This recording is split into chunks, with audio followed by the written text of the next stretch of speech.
চাচ্ছি তাকে বোঝাই দিব। হ্যাঁ, একটা ওয়ার্ড না, বরং এই আমার চাহিদাটা গুগলকে বোঝাইতে একটা ফ্রেজও প্রয়োজন হতে পারে।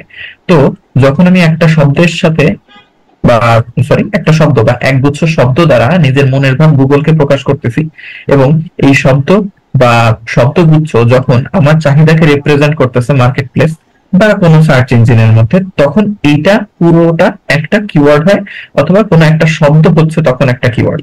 এখন দেখেন, যেহেতু আমি ফ্রেজ আমার মেইন কিওয়ার্ডের সঙ্গে একটা পুরা ফ্রেজ যুক্ত করছি, তখন দেখেন আমার পুরা মেজারমেন্ট, এই যে মেজার ইউর কফি, তারপরে এখান থেকে শুরু করে এই যে ঢালা পর্যন্ত পুরা প্রণালী দিয়ে দিছে, এবং আমি হয়তো এখানে গেলে পরে ভিডিও পেয়ে যেতে পারি। এছাড়া হয়তো আমি এখন ভিডিও বা একটু নিচের দিকে আসলে যে দেখেন কফি প্রস্তুত করার ভিডিও এখানে পাওয়া যাচ্ছে। তো আপনারা দেখলেন কিওয়ার্ড গুলো আসলে কেমনে কাজ করে। এবং এখানে আমি যদি আপনাদেরকে জিজ্ঞেস করি বা জানতে চাই যে দেখেন এখানে আমার পুরো ফ্রেজের মধ্যে মূল শব্দ কোনটা বলতে পারবেন, মেইন কিওয়ার্ড কোনটা? আমরা যে সংজ্ঞার মধ্যে বললাম যে একটা শব্দ বা একগুচ্ছ শব্দ, এই একটা শব্দ বা একগুচ্ছ শব্দ সবগুলা কিন্তু কিওয়ার্ড না। ঠিক আছে, সবগুলা মিলে একটা কিওয়ার্ড হতে পারে, আবার নাও হতে পারে। তো এখানে আমাদের মেইন কিওয়ার্ডটা কি? আমি যদি এখন লিখে সার্চ করি how to make a cup of, তাহলে কাপ অফ কি বানাইতে হবে? কফি, টি, হ্যাঁ, মিল্কশেক, কি বানাইতে হবে? এর কোনো আইডিয়া নাই, বাট এখানে আমি আইডিয়া দিয়ে দিছি এই যে এটা দিয়ে। তো এখানে ধন্যবাদ রেসপন্স করার জন্য। এখানে মেইন কিওয়ার্ডটা হচ্ছে কফি। ঠিক আছে, তো কিওয়ার্ডের মধ্যে যে এই পার্থক্য, এই পার্থক্যটা হচ্ছে আমরা যদি ইন্ডিকেট করতে চাই, তাহলে এখানে দুই ধরনের কিওয়ার্ড আছে। একটা হচ্ছে head terms keyword, head terms keyword হচ্ছে মূল শব্দ। আর একটা হচ্ছে লং টেল কিওয়ার্ড। যখন মূল শব্দের সাথে একগুচ্ছ শব্দ সংযুক্ত হয়, তখন ওই পুরো কিওয়ার্ডটাকে একত্রে লং টেল কিওয়ার্ড বলা হয়। বুঝতে পারছেন কেন লং টেল বলে এটাকে, আর কেন হেড টার্মস বলে এই একটা শব্দকে? আচ্ছা, এবং এই হেড টার্মস এর আগে বা পরে দোনো জায়গায়, অথবা এই হেড টার্মস কিওয়ার্ড আমাদের মাঝ বরাবরও বসতে পারে এই লং টেইলের মধ্যে। বুঝতে পারলেন? তো যখন আমাদের মূল শব্দের সঙ্গে একগুচ্ছ শব্দ সংযুক্ত হয়, তখন ওই সবগুলো শব্দ মিলে আমাদের মূল শব্দকে একত্রে লং টেল কিওয়ার্ড বলে। এবং শুধুমাত্র আমাদের যে মূল শব্দটা, সেটাকে বলে হেড টার্মস কিওয়ার্ড। ঠিক আছে, এই হচ্ছে কিওয়ার্ডের সংজ্ঞা। এবং সহজ সাধারণ ভাষায় কিওয়ার্ড হচ্ছে ওই সমস্ত শব্দ যা আমাদের চাহিদাকে প্রকাশ করে আর কি। ঠিক আছে, আচ্ছা, তাহলে কি আপনারা কিওয়ার্ড কাকে বলে, কিওয়ার্ড কত প্রকার, এটা বুঝতে পারলেন? এবং আমাদের ওয়েব রিসার্চ কি সেটা বুঝতে পারলেন? তাহলে আমি প্র্যাকটিক্যালের দিকে চলে যেতে পারি। ওকে, এবার আমরা একটু চলে আসি হচ্ছে আমাদের ক্লায়েন্টের চাহিদায়, যে এখানে আমাদের ক্লায়েন্ট আমাদের কাছে কেমন চাহিদা রাখবে। ঠিক আছে, বা আমাদের কাছে কেমন রিকোয়ারমেন্ট রাখবে এই কাজটা শেখার, সরি, এই কাজটা করার জন্য।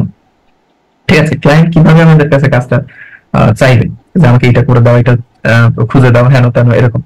তো এখানে ক্লায়েন্ট আমাদের কাছে তথ্যগুলো চেয়ে থাকবে ঠিক এরকম একটা ফরম্যাটে। হ্যাঁ, client has requested web research requirement. আচ্ছা, এটা একটু সাইডে রাখি। আচ্ছা, আমি একটু বড় করার চেষ্টা করি। হ্যাঁ, আচ্ছা, আশা করি আপনারা দেখতে পাচ্ছেন আর এটা পড়তেও পারতেছেন। হ্যাঁ, তো আমরা যদি একটু প্যারাগুলোকে আলাদা করে নিই, তাহলে বোঝা যাবে। হ্যাঁ, তো এখানে ক্লায়েন্ট বলেছে ফর মাই প্রজেক্ট, আমার কাজের জন্য I need information on 30 female entrepreneurs. ঠিক আছে, আচ্ছা, entrepreneur doctors based in new York.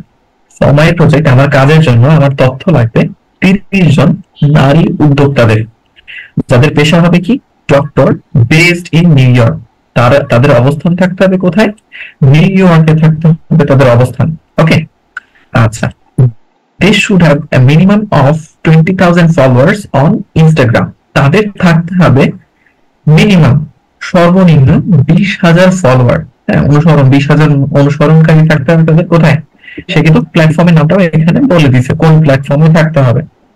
ঠিক আছে, তাহলে আমরা প্রথম প্যারা থেকে কি বুঝলাম? ক্লায়েন্টের কোন ধরনের তথ্য চাই এটা বুঝতে পারছি নাকি? হ্যাঁ, আচ্ছা,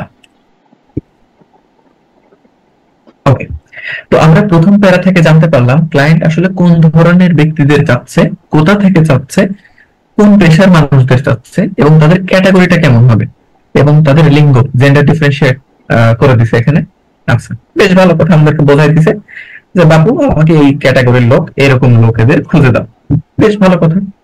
এরপরে আমরা দেখি যে এই সমস্ত লোকেদের তো আমি খুঁজলাম, খুঁজে ফেললাম, ঠিক আছে, বাট নিবটা কি, কোন তথ্যগুলো আসলে তাদের থেকে আমার সংগ্রহ করতে হবে, এটা তো আমাকে বলে দেয়নি এখনো। এটা জানতে গেলে বাকিটুকু করতে হবে, চলেন পড়ে ফেলি। বাকিটুকু আছে এখানে, আই রিকোয়ার দেয়ার, আমি কোন ধরনের তথ্য চাচ্ছি তাদের থেকে, their first and last names, ঠিক আছে, তাদের নামের প্রথম এবং শেষ অংশ, ঠিক আছে, ফার্স্ট এন্ড লাস্ট নেম। একটু এটা আমি বোঝাচ্ছি, আগে পুরো রিকোয়ারমেন্টটা পড়ি। আচ্ছা, এটা হচ্ছে পুরো তাদের নামটা চাচ্ছে, তো তাদের নাম যদি পার্থক্য ভাগ থাকে তাহলে তাদের নামের প্রথম অংশ এবং শেষ অংশ চাচ্ছে। এই প্রথম শেষ অংশ কোনটুকু হবে আমি বোঝাচ্ছি একটু পর।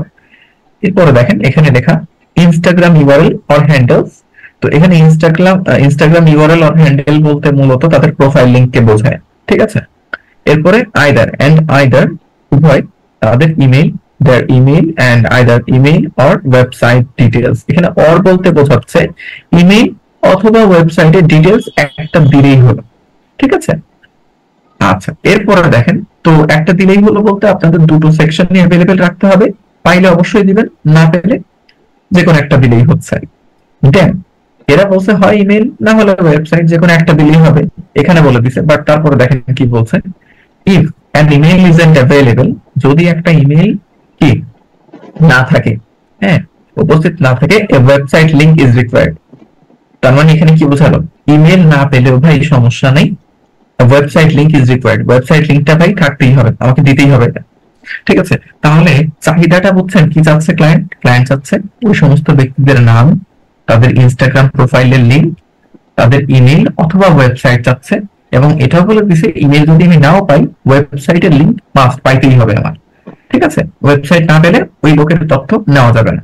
এছাড়া এখানে চাওয়া হয়েছে এবং ক্লায়েন্ট ইফ অথবা প্রায়োরিটি দেয় নাই এমন কোন তথ্য ব্যতীত যদি কোনো তথ্য না পায়, প্রায়োরিটি দেয় নাই বলতে এখানে বলা হয়েছে ইমেল হচ্ছে অপশনাল, অর্থাৎ ইমেল অ্যাভেলেবেল না থাকলেও সমস্যা নাই, ওয়েবসাইট লাগবেই, এরকম তথ্য ছাড়া যতগুলো তথ্য চেয়েছেন তার মধ্যে কোনো একটা যদি মিসিং হয় আপনি সেই ব্যক্তির তথ্য নিতে পারবেন না, বরং অন্য ব্যক্তির তথ্য নিতে হবে। এখানেই আসে ওয়েব রিসার্চ, অর্থাৎ এই ব্যক্তিরা আদৌ ডক্টর কিনা, তারা কি এন্টারপ্রেনার, কোনো উদ্যোক্তা কিনা, হ্যাঁ, এইটা হচ্ছে আমাদের কি করতে হবে, যাচাই করতে হয়। ওকে, এছাড়া তাদের যে ফলোয়ার্স 20,000 আছে কিনা এগুলো আমাদের যাচাই করতে হয়। এর জন্যই মূলত এই টপিক গুলোকে বলে হচ্ছে কি ওয়েব রিসার্চ। অর্থাৎ এখানে তথ্য অনুসন্ধান করে তো আমি ঠিকই ফিমেল ডক্টর পেয়ে যাব, নিউ ইয়র্কের ফিমেল ডক্টর পেয়ে যাবো, বাট তারা এন্টারপ্রেনার কিনা, তাদের ফলোয়ার এমন আছে কিনা এইগুলো হচ্ছে যাচাই করার বিষয়, তাদের ওয়েবসাইট লিংক থাকলো কিনা এইগুলোই মূলত রিসার্চ করতে হয়, তথ্যকে বিচার করে তুলনা করতে হয়। এবং আমাদের এই তথ্য বিচার করে বের করার বা অনুসন্ধান করে যে বের করার প্রক্রিয়া, এই প্রক্রিয়ার একটা ফাইনাল টার্ম আছে, সেই ফাইনাল টার্মটাকে কি বলে, এটা ওয়েব রিসার্চের উপরে, মানে এই ক্যাটাগরির মধ্যে আবার ওয়েব রিসার্চ করে, সেটা হচ্ছে ডাটা মাইনিং। ডাটা মাইনিং, ঠিক আছে। ডাটা মাইনিং হচ্ছে এমন একটা প্রক্রিয়া যে প্রক্রিয়াতে তথ্যকে অনুসন্ধান করে বিচার করে বের করা হয়, সংগ্রহ করা হয়, অর্থাৎ তথ্যকে অনুসন্ধান করে সংগ্রহ করার প্রক্রিয়াটাই ডাটা মাইনিং, ঠিক আছে। আর রিসার্চ, ওয়েব রিসার্চ হচ্ছে তথ্যকে তদন্ত করা, অনুসন্ধান করা, ঠিক আছে। ডাটা মাইনিং নামটা এসেছে, যেমন মাইনিং বলতে আপনারা কি বোঝেন, ওই কোল মাইন থাকে, অয়েল মাইন থাকে, হ্যাঁ, যেখানে ঘুরে ঘুরে খনিজ সম্পদ গুলোকে উদ্ধার করা হয়, ঠিক আছে। ঠিক তেমনি আমরা এখানে কি করছি, আমরা এখানে তথ্যের জন্য অনুসন্ধান চালাচ্ছি, তথ্যকে খুঁড়ে বের করতেছি, কোথায় কোথায় আছে বিচার করতেছি, যাচাই করতেছি, তারপর অনুসন্ধান করছি। এই জন্য এই টার্মটাকে ডাটা মাইনিং নামেও ডাকা হয়, এবং ডাটা মাইনিং হচ্ছে মেইন টার্ম। ডাটা মাইনিং এর মধ্যে আরো কয়েকটা কাজ আছে যেটা আমরা নেক্সট ক্লাসগুলোর মধ্যে পাবো। আচ্ছা, তো আমরা আমাদের কাজে চলে যাই। আচ্ছা, তো এখন এখানে আমরা জেনে গেলাম ক্লায়েন্ট কোন ধরনের লোকেদের চাচ্ছে এবং তাদের থেকে কি তথ্য চাচ্ছে। এখানে আমরা ফার্স্ট নেম এবং লাস্ট নেম সম্পর্কে একটু বুঝি।